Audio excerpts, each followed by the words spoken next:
The 15 crore anchor paid by the government of India cannot ask this question. But I'm asking this question on your behalf. Do you think Doordarshan will do a program like this? Do you think Doordarshan is going to question the central government? Do you think the anchors on Doordarshan who are paid, 15 crore rupees nowadays, I'm told, 15 crore rupee anchors paid by the government are going to ask this question tonight? They won't.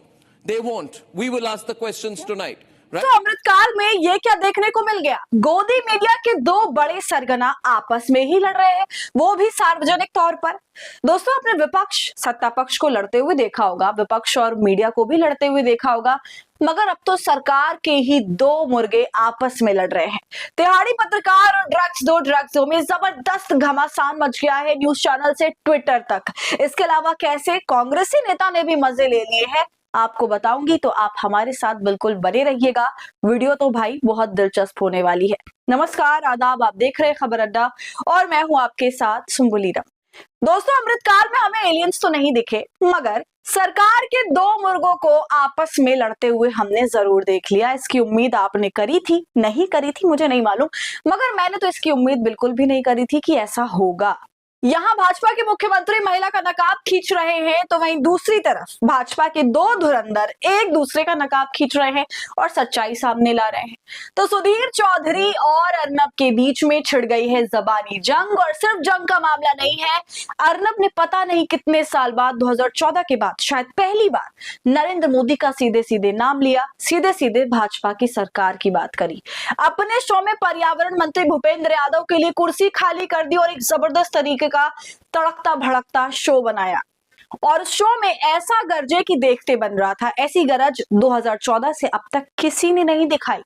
दोस्तों, ये वो अर्नब है जिसको हम 2014 के पहले से जानते और मानते थे, जो सवाल उठाता था सरकार के ऊपर, जो सरकार की दलाली नहीं करता था, जो सीधे सवाल पूछता था और जनता के सवाल पूछता था। मगर 2014 के बाद उसके रंग रूप हम सभी ने देख लिए।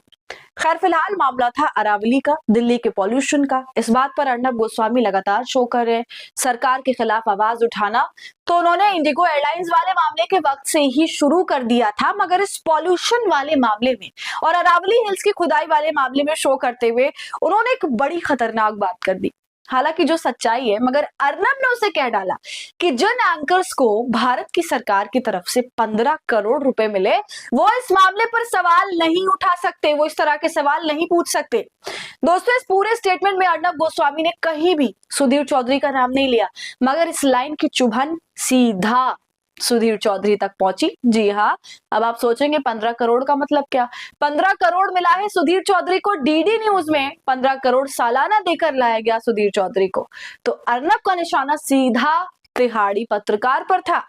दोस्तों, जब सुधीर चौधरी डीडी न्यूज में गए तो किस पैकेज पर गए थे, ये पूरे देश के सामने आ गया था। तमाम चैनलों ने इस पर खबर भी करी थी, मगर अब जो इस टॉपिक पर अर्नब गोस्वामी ने इस तरह की बात छेड़ दी, तो ये सुनकर कहीं ना कहीं ऐसा लगता है कि अर्नब की जो सारी ये मेहनत है वो सरकार से शिकायत करने के लिए है। सरकार से शिकायत ये कि सुधीर चौधरी से ज्यादा मोहब्बत क्यों दिखा रहे हो मालिक? दलाली तो हमने भी तुम्हारी खूब करी, हमने भी तुम्हारे हर सही गलत निर्णय का समर्थन किया, हमने भी अपने स्टूडियो में बैठकर हिंदू मुसलमान जबरदस्त किया है, हमने भी 11-12 साल भक्ति के सारे रिकॉर्ड तोड़े, गला चीख चीख कर फाड़ लिया, विपक्षी प्रवक्ताओं पर चिल्लाकर, सत्ता पक्ष को गोदी में बिठाकर, बल्कि सत्ता पक्ष की गोदी में बैठकर अर्नब ने जितना कुछ किया है वो सब जानते हैं। अब अर्नब गोस्वामी ने इस तरह का विस्फोटक बयान दे डाला अचानक से। इसे सुनने के बाद सुधीर चौधरी भी कैसे चुप रहते। उन्होंने बड़ा ही क्रिप्टिक पोस्ट किया और लिखा कि आजकल मीडिया में भी ऑड इवन चल रहा है, आज यहाँ कल वहां। तो ऐसा कहकर अर्नब की टांग खींची उन्होंने। मगर दोस्तों, समझने वाली बात यह है कि भाई मीडिया में तो ऑड इवन ही चलना चाहिए, मीडिया को किसी एक की गोद में तो बिल्कुल नहीं बैठना चाहिए। आप ही सोचिए, मीडिया तो बनी इसलिए है ना कि वो गलत करे, जो गलत करे उस पर सवाल उठाओ। किसी के भी साथ गलत होता है तो हमारी ये जिम्मेदारी बनती है कि हम उससे सवाल पूछें, और हम पूछते हैं, डंके की चोट पर सवाल पूछते हैं। लेकिन सरकार से सवाल पूछना जो बंद कर दे वो तो मीडिया हो ही नहीं सकता, वो सिर्फ दलाल हो सकता है। अब देखिए, इस मामले पर कांग्रेस के नेता श्रीनिवास बीवी ने क्या लिखा। हिरेन जोशी, आखिर कहां चले गए तुम? ये सरकारी मुर्गे आपस में क्यों लड़ रहे हैं?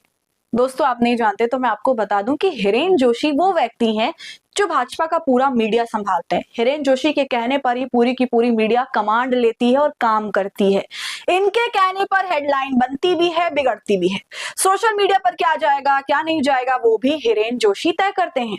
मगर अब उन्हें उनकी पोजीशन से हटा दिया गया, इसलिए पूरा विपक्ष हिरेन जोशी के नाम पर कटाक्ष कर रहा है कि आखिर तुम कहां चले गए, देखो तुम्हारे पीछे मीडिया वाले क्या क्या गुल खिला रहे हैं। दोस्तों इन पत्रकारों की बुजदिली का अंदाजा आप यहां से भी साफ लगा सकते हैं कि मुद्दे पर बात तो करते हैं मगर सवाल पूछने से इनका अंग अंग कांपता है। इस पूरे मामले से पहले सुधीर चौधरी ने एक ट्वीट भी किया था और लिखा था कि जयपुर से जा रहा हूं, दिल्ली में उतर रहा हूं। जयपुर की हवा बिल्कुल साफ, जयपुर में आसमान बिल्कुल साफ और दिल्ली में गर्दो गुबार, दिल्ली में बुरी तरह से पॉल्यूशन। इस तरह से वर्सेस करके उन्होंने इमेज दिखाई थी। मगर मजेदार बात यह है कि ट्वीट तो कर दिया लेकिन सरकार से सवाल पूछने की हिम्मत नहीं हुई कि दिल्ली में केंद्र सरकार भी बीजेपी की है, सरकार जो राज्य सरकार है वो भी बीजेपी की है, पॉल्यूशन को थर्मोमीटर से नापने वाली मैडम रेखा गुप्ता भाजपा की है, सब कुछ बीजेपी का है। उसके बाद अगर दिल्ली में इतना पॉल्यूशन है तो उसके लिए जिम्मेदार कौन है? ये सवाल पूछना सुधीर चौधरी भूल गए और शायद इसलिए अर्नब ने उनके ऊपर तंज किया। इसके पहले भी आप जानते हैं कि सुधीर चौधरी सरकार में किसी भी लेवल पर हो जाते हैं बिल्कुल, और शायद इसलिए ही 24 घंटे बाद सुधीर चौधरी ने खटाखट जवाब लिख डाला ऑडिवन वाला। तो दोस्तों इस पूरे घमासान पर, इस जबानी जंग पर आपकी क्या राय है? आपको क्या लगता है? अपनी राय आप हमें कमेंट कर जरूर बताइए। वीडियो को लाइक और शेयर कर लें। ऐसी तमाम अपडेट्स के लिए खबर अड्डा को यूट्यूब पर सब्सक्राइब कर लें।